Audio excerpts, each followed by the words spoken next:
ഒറ്റ നോട്ടത്തിൽ കുതിരയെ പോലെ തന്നെ ഇരിക്കുന്ന, എന്നാൽ കുതിരയേക്കാൾ ഒരുപാട് വ്യത്യാസങ്ങളുള്ള കുട്ടികളുടെയെല്ലാം ഇഷ്ട കഥാപാത്രങ്ങളിൽ ഒന്നാണ് യൂണിക്കോൺ.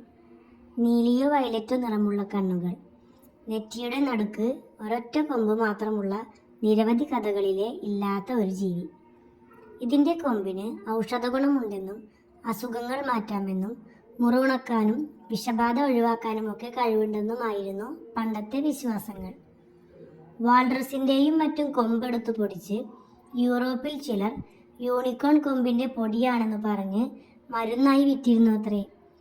12-ാം നൂറ്റാണ്ടിൽ വില്യം ഒന്നാമൻ രാജാവ് യൂണിക്കോണിനെ സ്കോട്ട്ലൻഡിൻ്റെ ചിഹ്നത്തിൽ ഉൾപ്പെടുത്തി. സ്കോട്ട്ലൻഡിൻ്റെ ദേശീയ മൃഗമാണ് യൂണിക്കോൺ. ഒരു കൊമ്പുള്ള ഒരിനം തിമിംഗലമാണ് നാർവാൾ.